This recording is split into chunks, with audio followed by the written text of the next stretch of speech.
Shalom Bapak Ibu, Saudara-saudari dan adik-adik yang dikasihi Tuhan Yesus. Selamat berjumpa lagi di hari Jumat tanggal 29 Maret tahun 2024, di mana kita akan beribadah untuk memperingati hari wafatnya Tuhan Yesus, Juru Selamat kita di atas kayu salib, yang kita sebut Hari Raya Jumat Agung. Untuk itu jangan lupa sediakanlah hosti anggur atau roti, sirup, teh untuk perjamuan kudus pada hari ini. Dan marilah kita buka dengan doa. Segala puji-pujian, hormat dan syukur kami persembahkan kepada Allah Bapa di sorga, Tuhan Yesus Roh Kudus, Tuhan kami ketiganya yang esa.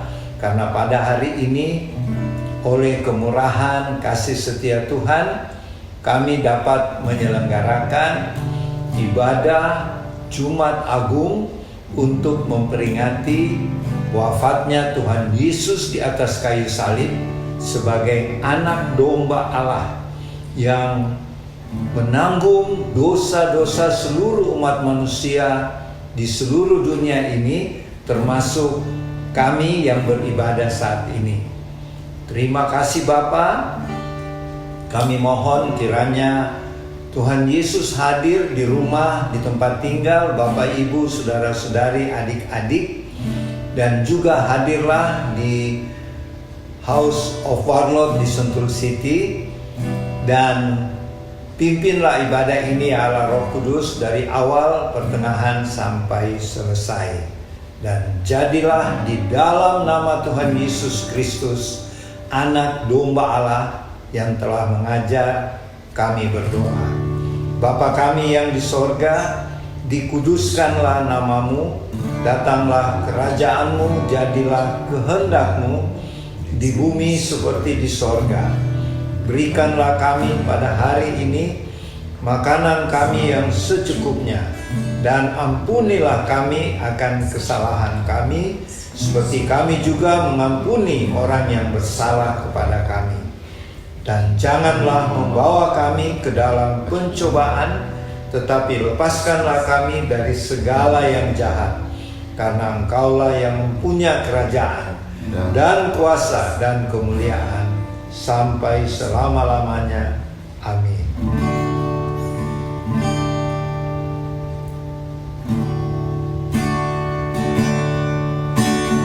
Basuh aku di dalam darah-Mu, anak domba, anak domba. Jamah bibir luruskan, jamah bibir luruskan hatiku dengan roh, dengan roh.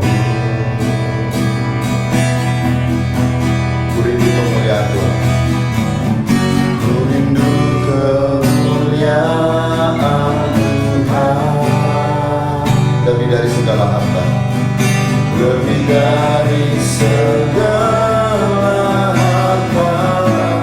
Jadikan ku hamba Tuhan, jadikan ku hamba berkenan kepadamu. Sekali lagi, basuh aku di dalam darah, basuh aku di dalam darah-Mu, anak domba, anak domba. Jamah bibir luruskan hatiku, jamah bibir luruskan hatiku dengan roh, dengan roh. Ku rindu kemuliaan Tuhan, rindu kemuliaan Tuhan, lebih dari segala harta, lebih dari segala harta. Jadikan ku hamba, jadikan ku hamba berkenan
Tuhanku, di dalam darah-Mu, anak domba, anak domba. Jamah bibir luruskan hati, jamah bibir luruskan hati dengan roh, dengan roh. Rindu kemuliaan, rindu kemuliaan Tuhan. Dari segala harta, lebih dari segala harta,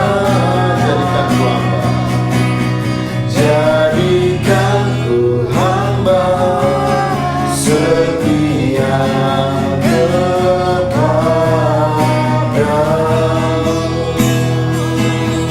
Lebih dari segalanya, lebih dari segalanya,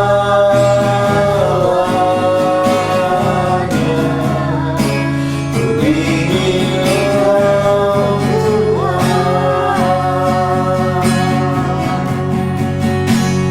Mas serahkan permata, tiada artinya.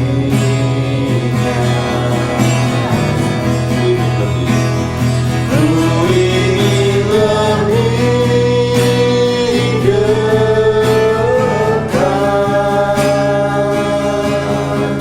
bersekutu denganmu, jadikan ku hamba setia kepadamu.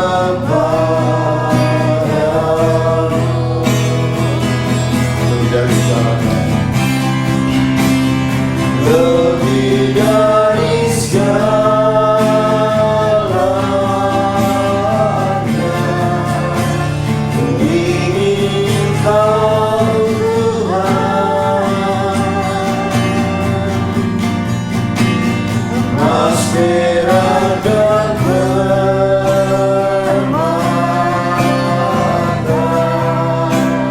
tiada artinya. Kami bilang, ku ingin lebih dekat, bersekutu denganmu, jadikan ku hamba setia kepadamu.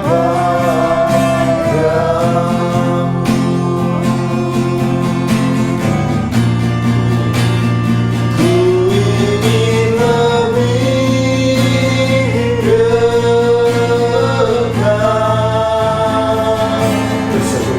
bersekutu denganmu, jadikan ku hamba setia kepadamu.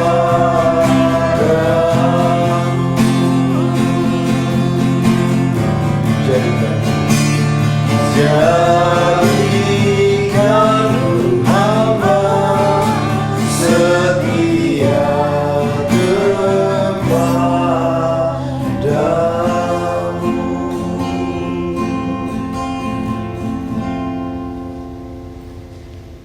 Bapak Ibu, saudara-saudari dan adik-adik yang dikasihi Tuhan Yesus, kita masuk sekarang dalam pemberitaan firman Tuhan dalam peringatan Hari Jumat Agung. Untuk itu sediakanlah pembacaan dari Injil Yohanes pasal 19. Injil Yohanes pasal 19 kita baca mulai dari ayat 28 sampai dengan ayat 37. Mari kita berdoa mohon pimpinan Roh Kudus. Bapa Surgawi, terima kasih oleh karena kemurahan Tuhan kami bisa menyelenggarakan ibadah dan perjamuan kudus keluarga Warlord Ministry di hari raya peringatan kematian Tuhan Yesus di atas kayu salib, hari raya Jumat Agung. Berfirmanlah ya Bapa, kami anak-anak-Mu sudah siap mendengarkan firman-Mu, merenungkan dan melakukannya. Urapilah baik hamba-Mu yang menyampaikan maupun kami yang mendengarkan. Di dalam nama Tuhan Yesus kami mohon. Amin.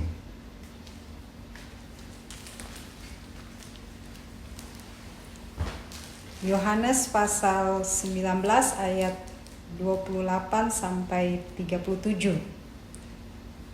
Sesudah itu, karena Yesus tahu bahwa segala sesuatu telah selesai, berkatalah ia supaya digenapi yang tertulis dalam kitab suci, Aku haus.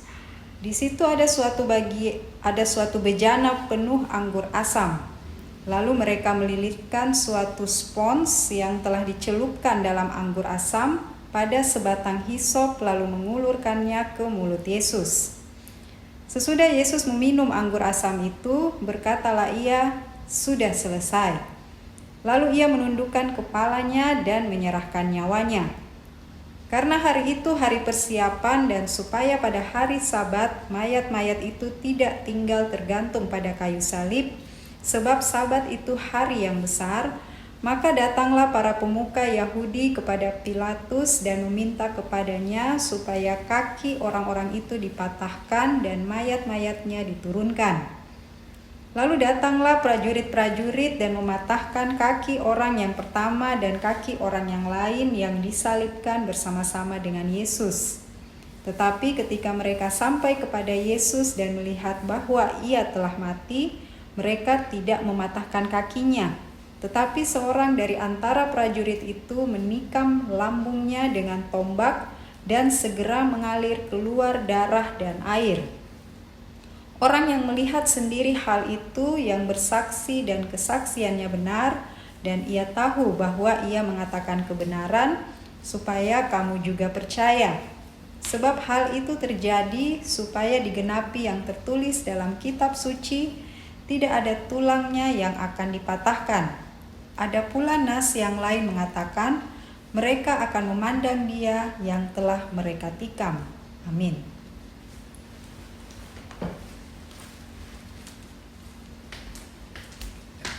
Bapak, Ibu, saudara-saudari, dan adik-adik yang dikasihi Tuhan, dalam peringatan hari Jumat Agung ini, Great Friday, kita tentu mengingat lagi peristiwa kematian Tuhan Yesus di atas kayu salib bersama kedua penjahat, yaitu yang di sebelah kanannya yang bernama Desmas, yang sebelah kiri tidak diketahui namanya ya.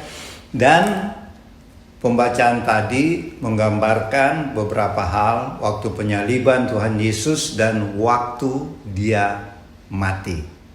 Dan kita tahu di saat terakhirnya dia merasa haus ya, sehingga dia berseru, aku haus ya. Dan kemudian dia terakhir menyatakan sudah selesai. Tuhan Yesus menyatakan demikian di atas kayu salib karena tugasnya sebagai anak domba Allah, sebagai juru selamat manusia sudah tuntas dia kerjakan. Ya.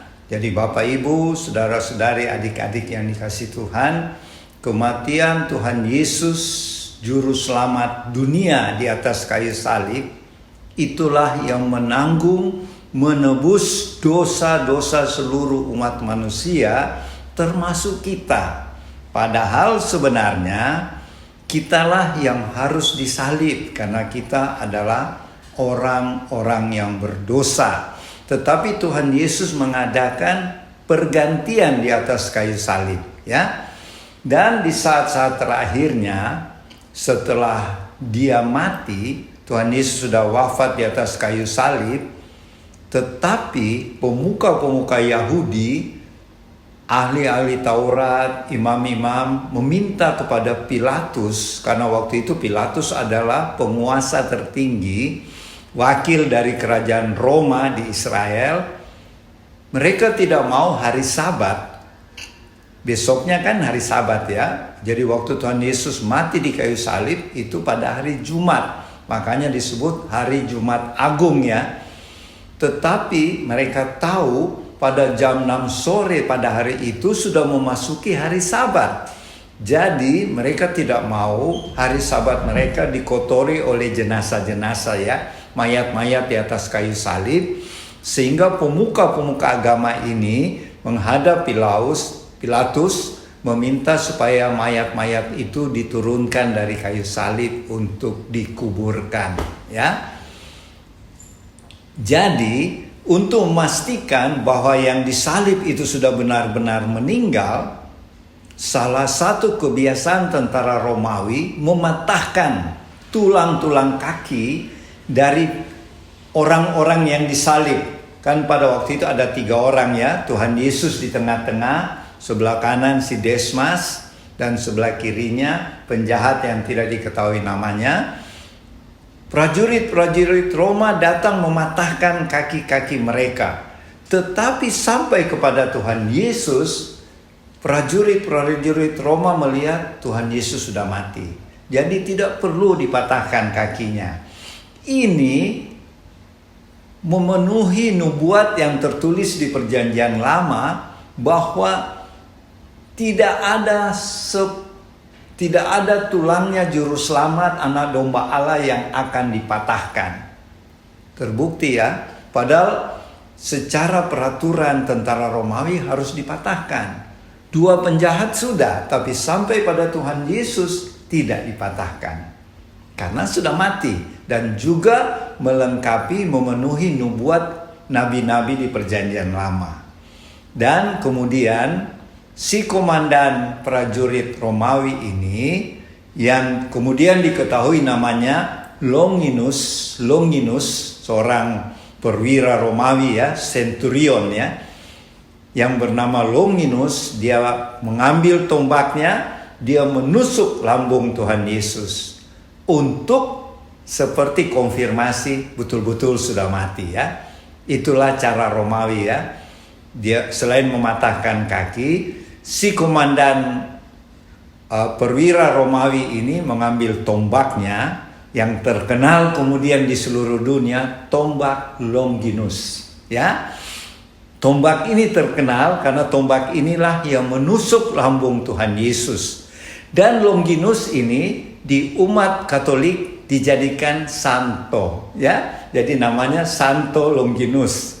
Dianggap seorang bapa suci karena dia juga mengambil bagian dalam kematian Tuhan Yesus di kayu salib, dan umat Katolik menghargai dia pada setiap tanggal 15 Maret. Jadi 2 minggu yang lalu umat Katolik sedunia merayakan hari raya Hari Santo Longinus, yaitu perwira yang menusuk lambungnya Tuhan Yesus ya. Dan tombaknya itu punya cerita tersendiri ya, berkeliling dunia tombak itu, dan banyak peristiwa-peristiwa ajaib terjadi ya. Nah inilah karena Tuhan Yesus benar-benar Tuhan, sampai tombak yang menusuk lambungnya pun punya cerita tersendiri. Ada legendanya ya, tetapi terlalu panjang kalau mau diceritakan di sini. Yang jelas kematian Tuhan Yesus tentu sangat berarti bagi kita, umatnya, duta-duta Kristus di akhir zaman, bahwa kita sudah dianugerahkan hidup yang kekal. Semua dosa-dosa kita sudah diampuni oleh Tuhan Yesus lewat pengorbanannya di kayu salib. Jadi marilah kita menjalankan perintah Tuhan Yesus, yaitu amanat agung untuk memberitakan Injil Kristus. Apa itu Injil Kristus? Yaitu tentang kelahiran Tuhan Yesus di Bethlehem, masa kehidupannya dalam pelayanannya di dunia ini, waktu dia ada di dunia, dan juga berita kematiannya, kebangkitannya Tuhan Yesus. Itulah Injil Kristus yang kita sebagai duta-duta Kristus harus kabarkan kepada siapa saja, kapan saja, dan di mana saja. Untuk itu, sebelum kita memberitakan Injil, tentu kita harus mengintrospeksi diri kita. Kita harus hidup dalam kekudusan dan kebenaran, dan mau dipimpin oleh firman Tuhan dan Roh Kudus yang ada di dalam diri kita. Sehingga kita akan menjadi duta-duta Kristus di akhir zaman yang penuh integrasi. Dan melalui kesaksian dan pelayanan kita, banyak jiwa-jiwa yang akan dimenangkan melalui karya Roh Kudus lewat kesaksian pelayanan kita. Semoga peringatan Jumat Agung ini menjadi satu pemicu buat kita untuk hidup kudus, hidup benar, dan tetap semangat untuk memberitakan Injil Kristus, melaksanakan amanat agung Tuhan Yesus. Demikianlah, Tuhan Yesus memberkati. Nanti Oma Palar yang lebih melengkapi. Terpujilah Anak Domba Allah Tuhan Yesus Kristus. Amin. Shalom teman-teman, kita jumpa lagi. Saya melanjutkan apa yang tadi Opa sudah bawakan. Firman yang kita baca hari ini mengenai bagaimana Tuhan Yesus disalibkan. Saya melihat untuk firman bacaan hari ini, melihat dari sisi Tuhan Yesus sebagai manusia 100%. Bagaimana Tuhan Yesus menghadapi kehidupannya yang Tuhan sudah tugaskan sejak Tuhan Yesus lahir di dunia sampai pada hari dia menerima tugasnya yang sangat mulia. Ya, saya katakan sangat mulia karena kita semua sudah tahu ceritanya. Saya melihat dari sudut pandang manusia Tuhan. Melihat keadaan itu, pertanyaan bagi kita. Apakah kita bisa seperti Tuhan Yesus? Banyak hal yang kita bergaul dengan Tuhan, ada pujian, ada hati yang Tuhan inginkan kita seperti Tuhan Yesus, sebagai manusia juga. Dan ada perkataan, aku mau jadi seperti Tuhan Yesus. Apa yang kita katakan, apa yang kita ucapkan dari hati kita, aku mau jadi seperti Tuhan. Apakah itu hanya mengatakan suatu pujian? Pertanyaan. Ataukah memang kita sebagai manusia melihat Tuhan, kita mau seperti Tuhan. Kita kembali penciptaan, saya sedikit ke belakang saja, apa yang kita diciptakan. Sedikit saya angkat. Kita diciptakan segambar dengan Tuhan. Segambar, tidak ada kata fotokopi. Tuhan menciptakan kita dengan kuasa otoritasnya. Tidak ada sedikit, tidak ada kata seperti, tapi segambar. Ya, saya tidak dalam di situ. Itu sudah kita mengerti, Bapak Ibu. Tapi adakah di situ kita pertanyaan bagi kita, kalau segambar, apakah kita bisa sama dengan sifat pribadi Tuhan? Dari hasil dari apa yang saya katakan ini, selama hidup saya, terutama dengan umur yang untuk saya termasuk dewasa, kita semua yang mungkin menonton firman hari ini dibacakan, mari kita sama-sama renungkan. Rohani kita menangkapnya itu sebagai rohani dewasa. Saya mau katakan dengan hasil yang saya dapat dari kehidupan saya berkeluarga juga sekeluarga. Saya coba menjadi seperti Tuhan. Menjadi yang kata segambar. Kalau segambar di situ ada pribadi. Ada karakter Tuhan. dan apa yang Tuhan buat selama hidup di dunia, apakah juga pertanyaan itu, apakah bisa?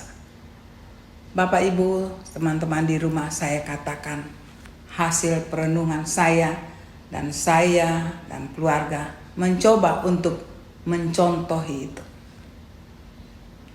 Tetapi mencontohi itu saya renungkan, harus ada kata mau. Waktu kata mau, iya Tuhan, aku mau jadi seperti Tuhan. Karena mengingat apa yang kita baca hari ini, itu bukan biasa kalau kita renungkan Bapak Ibu. Itu manusia 100%. Tidak ada di situ dia sebagai Tuhan dan bisa itu. Tetapi waktu Tuhan Yesus mati atau meninggal, semua kehidupannya adalah 100% manusia. Mari Bapak Ibu kita renungkan satu demi satu apa yang Tuhan hadapi sebagai manusia, kenyataan dia melakukan tugas. Di situ saya tidak bisa ucapkan karena terlalu berat untuk dipikirkan. Saya coba mengerti dengan saya melakukan seperti Tuhan. Saya mau katakan Bapak Ibu itu sangat berat. Sangat berat. Ya, kita tahu ceritanya sebelum Tuhan Yesus menghadapi ini. Bagaimana yang pertama manusianya menahan itu. Keringatnya seperti darah. Itu juga sudah dalam penyidikan, itu benar terjadi secara kedokteran medis. Dan apa yang Tuhan Yesus alami itu juga bisa kita, karena kita juga 100% manusia.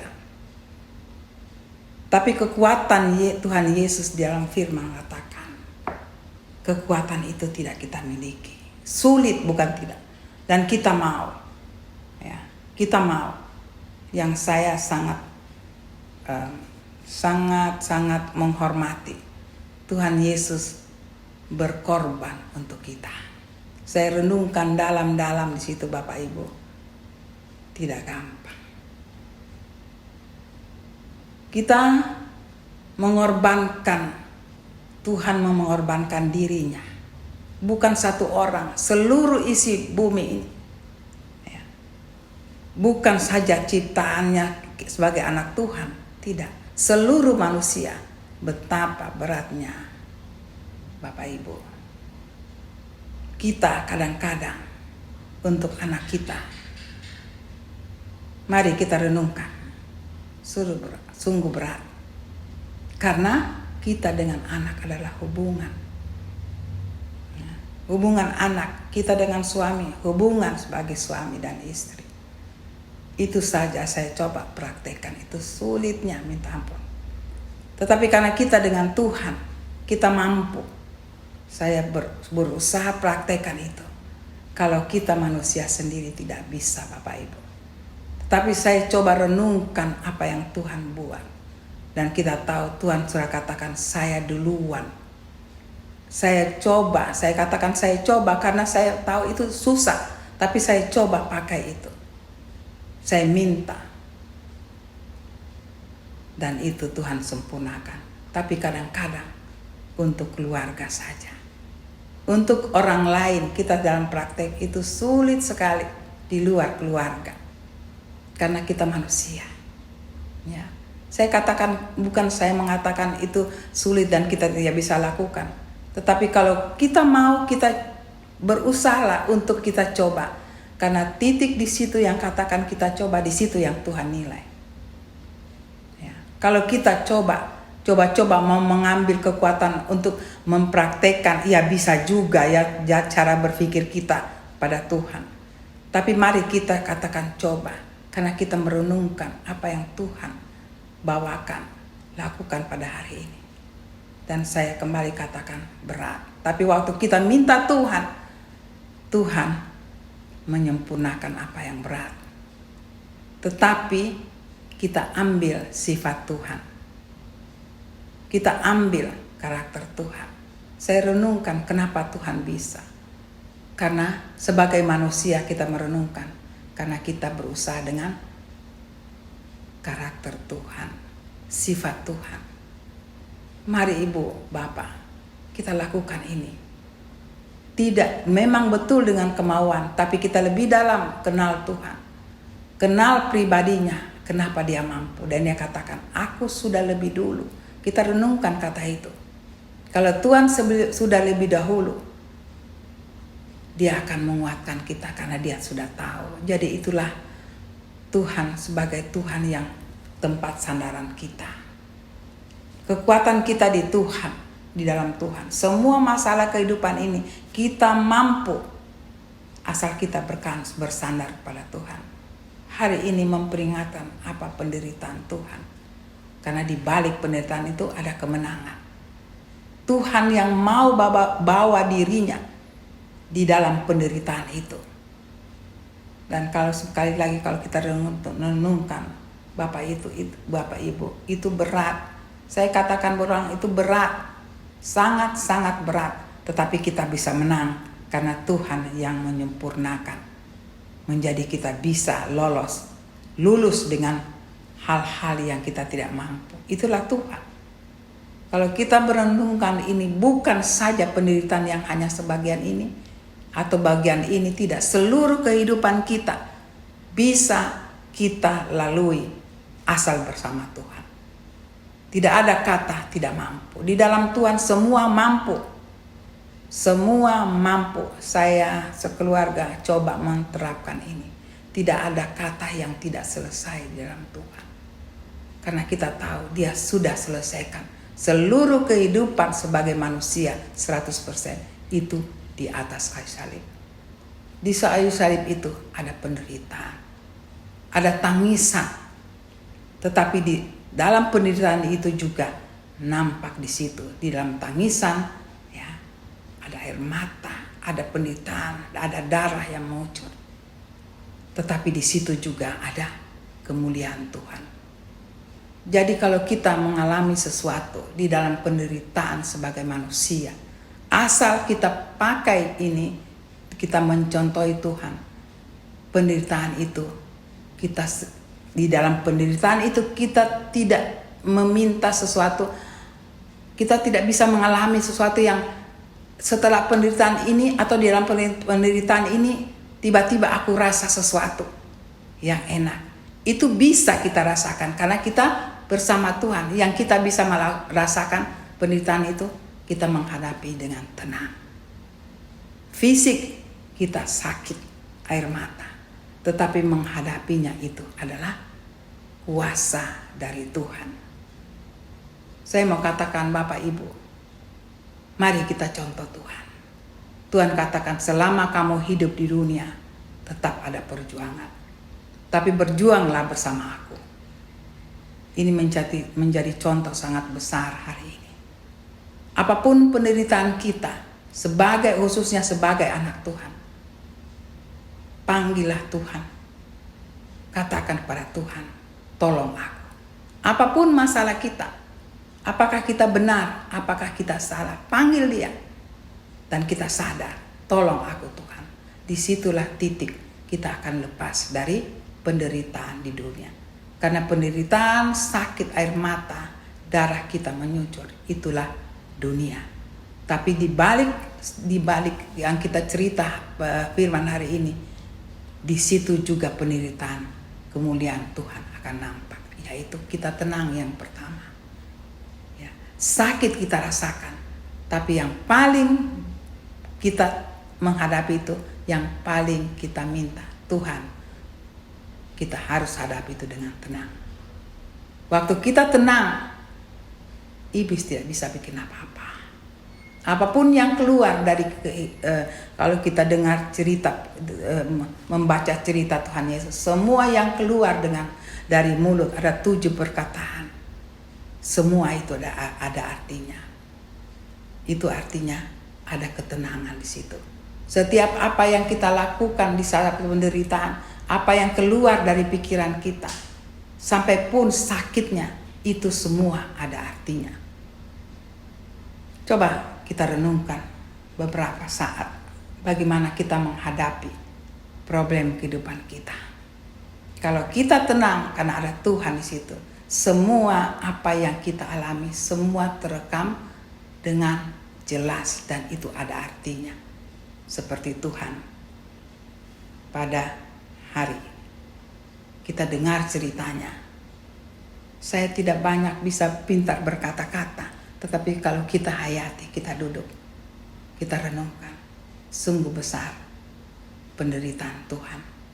Karena di dalam penderitaan Tuhan, di situ ada kemenangan. Ya. Di dalam penderitaan Tuhan, hari ini sebenarnya Tuhan mau ambil kehidupan kita. Dia yang tanggung semua supaya waktu kita ikut cara Tuhan, hati kita disucikan oleh darahnya, maka kemenangan itu kita akan terima. Apa yang terjadi kemenangan pertama waktu Tuhan Yesus disalib? Tirai bait Allah terbelah dua. Di situ sebenarnya mengatakan kita tidak ada jarak dengan Tuhan.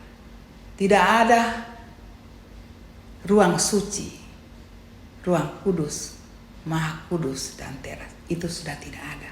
Sebenarnya Tuhan mau katakan, itulah diriku. Aku membelah dengan kematianku itu. Aku membelah tirai agar anak-anakku tahu aku dengan anak-anakku tidak ada batasan. Aku yang menguduskan mereka dengan darahku. Pada hari ini, kalau kamu percaya aku, maka hubungan kamu dengan aku menjadi kemenangan bagiku. Apa yang aku punya aku berikan. Kita bisa melihat Tuhan secara jasmani maupun secara rohani. Ya, banyak yang mengatakan nanti waktu kita mati atau meninggal baru kita lihat Tuhan. Kami orang supernatural, Bapak Ibu. Kita bisa lihat Tuhan walaupun masih daging kita. Kita bisa melihat Tuhan berbicara. Itu nyata. Karena kita sudah kenal Tuhan dan mau kenal Tuhan. Kalau kita kenal lebih dalam, dia bawa kita di dalam supernaturalnya. Tapi menjadi pertanyaan, maukah kita? Kita melihat Tuhan, jangan kita lihat dengan mata manusia. Lihatlah Tuhan, aku mau jadi seperti Engkau. Seperti apa lagu begitu banyak, ya, aku mau jadi seperti Tuhan. Praktekkan Bapak Ibu, karena kami orang supernatural. Itu bisa bukan saja waktu mati, ya, atau meninggal baru kita ketemu Tuhan. Tidak. Di dalam dunia pun, ya, mungkin pertama kita belum bisa lihat secara supernatural. Tapi karena kita dekat dengan Tuhan, mata supernatural kita secara mata bisa, tetapi secara hati kita bisa. Itu kita dibawa dengan alamnya Tuhan. Jadi Tuhan katakan tidak ada batasan dengan aku. Cuma Tuhan katakan, maukah kamu? Itu saja kata itu. Kalau kita bilang mau, tentu di kita pikiran kita sebagai manusia tidak mampu Tuhan. Memang kita tahu. Engkau sangat suci. Aku mau praktekkan saja satu saja yang Tuhan mau, sulitnya. Tapi di dalam praktek saya Bapak Ibu, jangan katakan aku tidak mampu. Kalau kita kepikirkan manusia kita benar-benar tidak mampu memang. Tetapi kita tahu Tuhan sudah tinggal di kita, kita bisa. Harus punya cara berpikir demikian. Harus punya mindset kata dunia, ya. Demikian. Aku mampu, aku bisa, aku sempurna. Ya. Karena apa? Memang kalau kita pikir kita, daging kita, manusia tidak bisa. Tapi karena kita tahu Tuhan tinggal dalam kita. Kita bisa, dan saya praktekkan itu bisa Bapak Ibu. Itu bisa, yang sulit bagaimanapun itu bisa. Tidak ada kata bilang tidak bisa, itu bisa, semua bisa. Cuma satu yang kita tidak bisa. Yang banyak orang bilang Tuhan itu misteri untuk manusia. Tidak ada misteri untuk anak Tuhan. Anak Tuhan tidak ada misteri dalam segala hal, kecuali satu. Waktu dan hukum. Itu misteri. Saya sekeluarga coba ini. semua jawaban ada. Kadang-kadang kita yang mengatakan tidak bisa, sebenarnya tidak ada kata Tuhan tidak bisa. Semua bisa. Semua bisa. Yang tidak ada bisa menjadi ada. Mari kita baca firman. 5 roti 2 ikan. Itu selalu mujizat. Itu yang Tuhan mau, yang paling mudah. Kita selalu katakan 5 roti 2 ikan. Pertanyaan,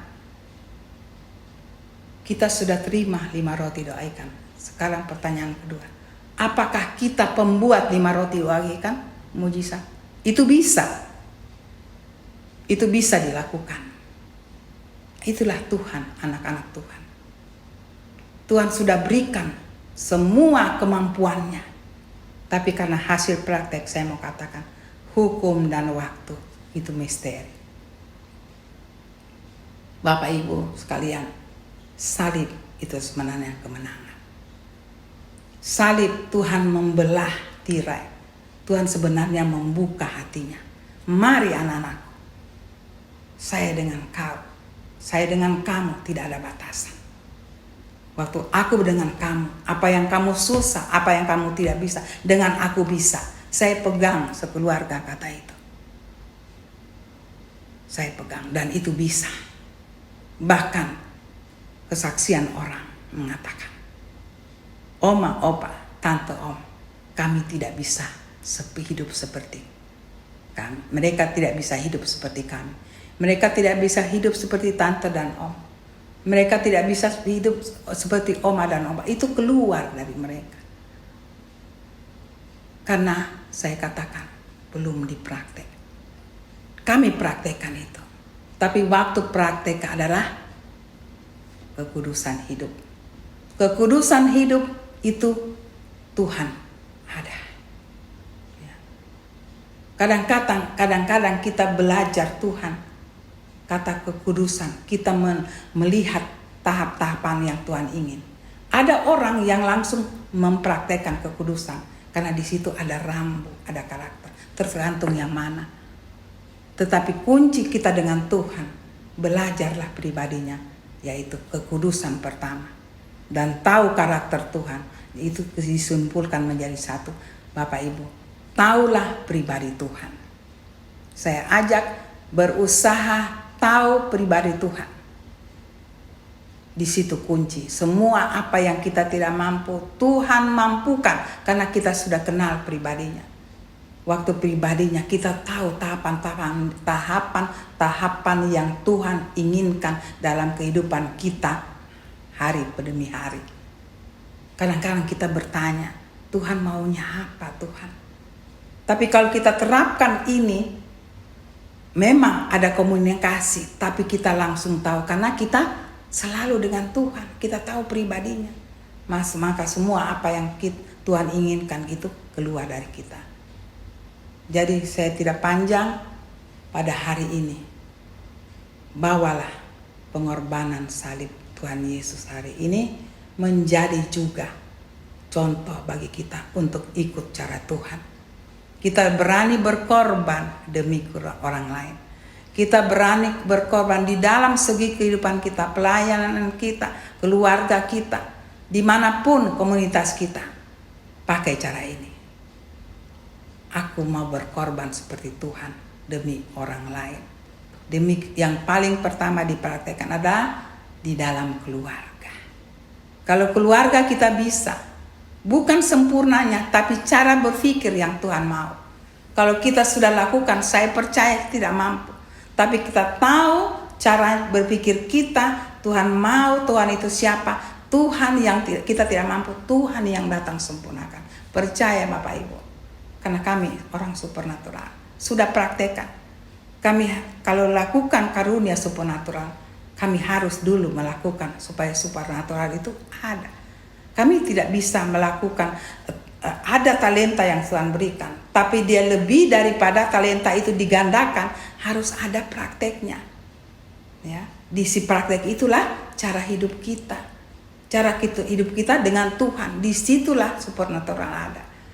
Saya katakan ini, itu bisa Bapak Ibu. Ya, karena Tuhan sudah duluan.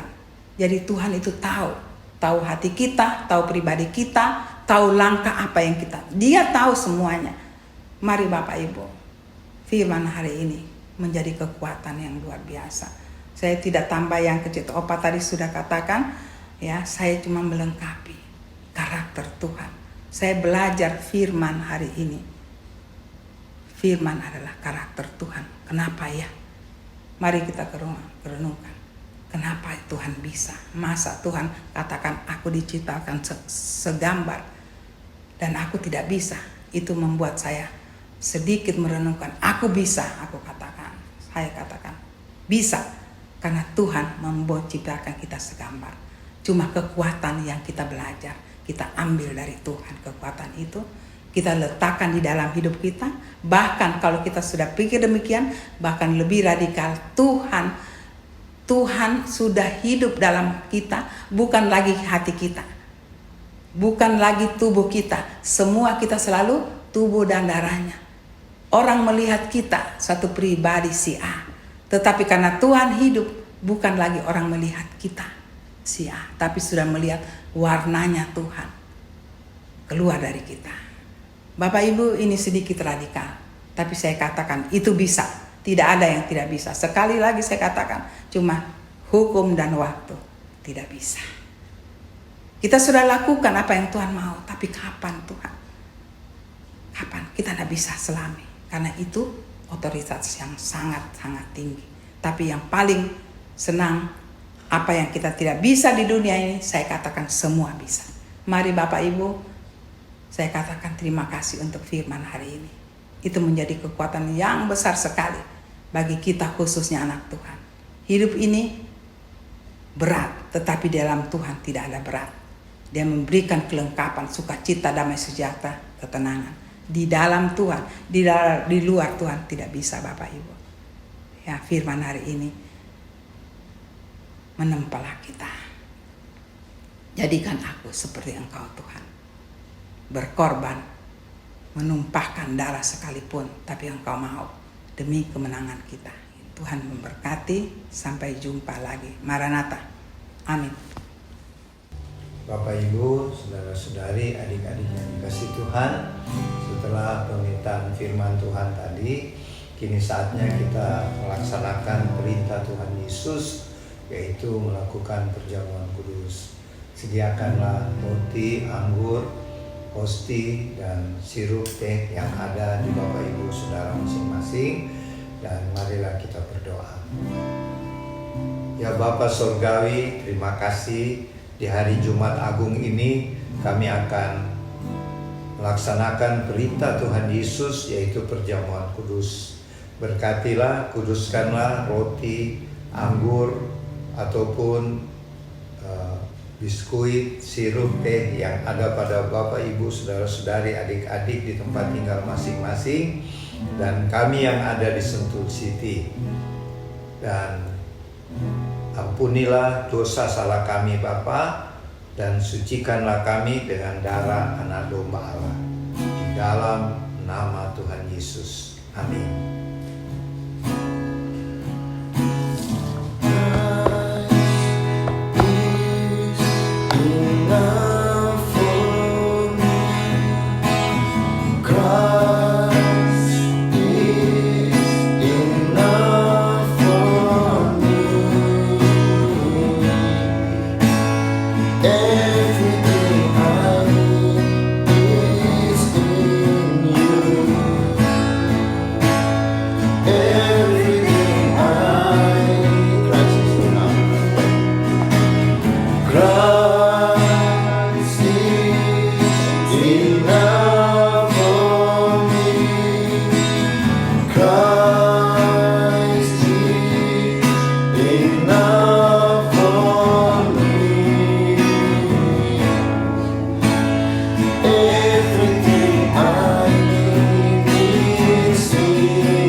Hosti, Bapak Ibu Saudara-saudari, adik-adik, ada firman Tuhan, silahkan dibaca. Dan ini merupakan pesan buat tiap-tiap pribadi dan secara khusus buat keluarga Warlot Ministry. Silahkan dibaca. Nehemia 8 ayat 11b. Sukacita karena Tuhan itulah perlindunganmu. Filipi 4 ayat 13. Segala perkara dapat kutanggung di dalam Dia yang memberi kekuatan kepadaku. Matius 11 ayat 15. Siapa berkelingan adalah yang Ya. Sebab sebelum lidahku mengeluarkan perkataan, sesungguhnya semuanya telah kau ketahui, ya Tuhan. Mazmur 139 ayat 4. Jadi demikianlah pesan Tuhan ya buat kita semua sesuai firman yang kita baca. Oke, mari kita angkat hosti yang adalah persekutuan dengan tubuh Tuhan Yesus. Firman-Nya berkata, lalu Tuhan Yesus mengambil roti, mengucap syukur, memecah-mecahkannya dan memberikannya kepada murid-muridnya.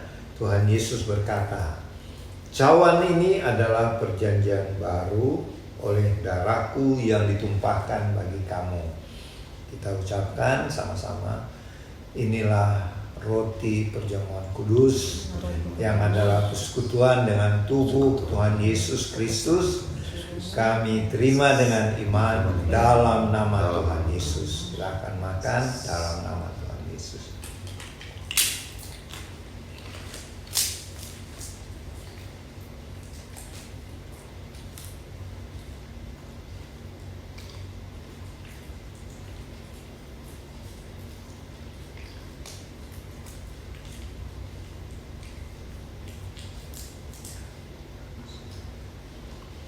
Kita angkat cawan perjamuan kudus. Firman-Nya berkata, demikian juga dibuat Tuhan Yesus dengan cawan sesudah makan. Tuhan Yesus berkata, cawan ini adalah perjanjian baru oleh darahku yang ditumpahkan bagi kamu. Kita ucapkan sama-sama, inilah anggur perjamuan kudus yang adalah persekutuan dengan darah anak domba Allah. Kami terima dengan iman dalam nama Tuhan Yesus.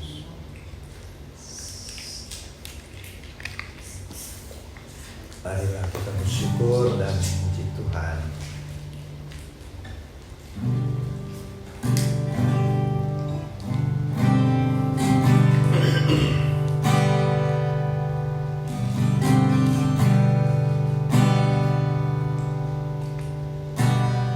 Kemanakah aku dapat pergi menjauhi rohmu, menjauhi rohmu yang suci, kau sabar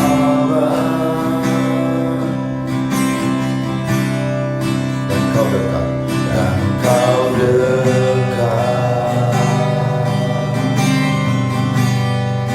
bahkan seluruh pengabdian tak bisa membalas kesetiaan, sungguh mulia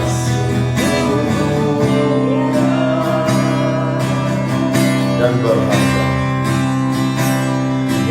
berharga,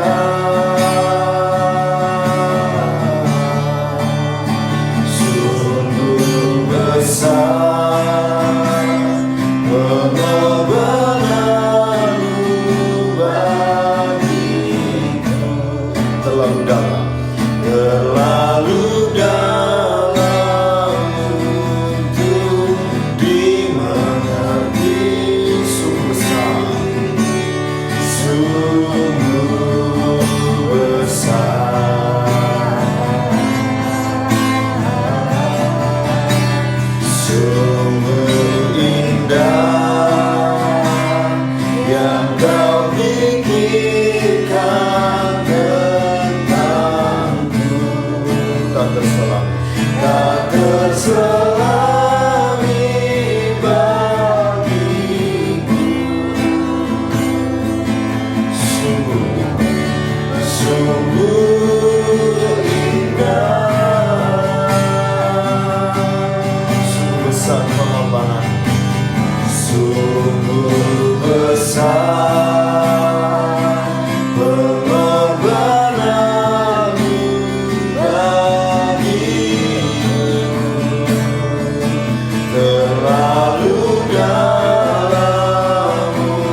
selamat kami, anak domba Allah yang telah berkorban di atas kayu salib untuk menanggung semua dosa-dosa seluruh umat manusia, termasuk kami yang beribadah kepadamu dalam memperingati hari Jumat Agung.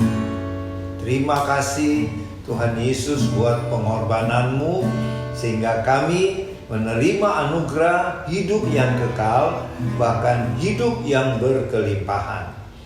Terima kasih Bapa yang kekal, dan kami yang ikut beribadah bersama-sama pada hari ini bersyukur kepadamu buat segala kebaikan-kebaikan Tuhan, berkat-berkat Tuhan di dalam kehidupan kami masing-masing Tuhan.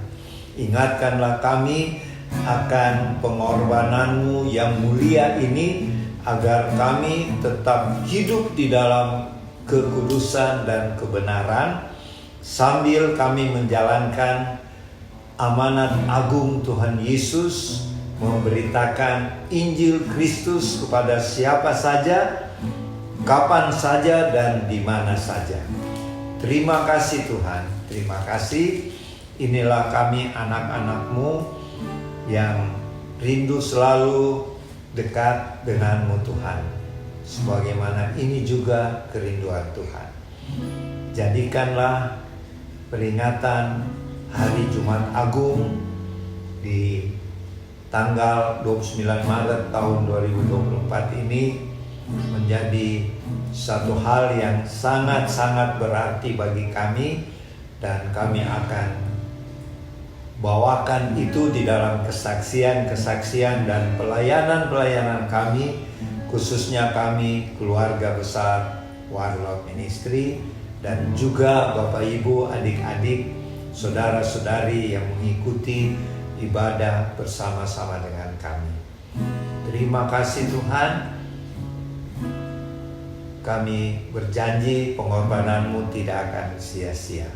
Dan sebelum kami mengakhiri ibadah Jumat Agung ini, kami mau menerima berkat-berkat daripada-Mu Tuhan. Kiranya berkat-berkat dari Allah Bapa Surgawi, berkat dari anak domba Allah Yesus Kristus Tuhan dan Juru Selamat kami, dan persekutuan dengan Allah Roh Kudus menyertai Bapak, Ibu, saudara-saudari, adik-adik bersama keluarga masing-masing, dan juga menyertai kami yang ada di Sentul City mulai hari ini sampai selama-lamanya, di dalam nama Tuhan Yesus. Amin. Ibadah Jumat Agung telah selesai.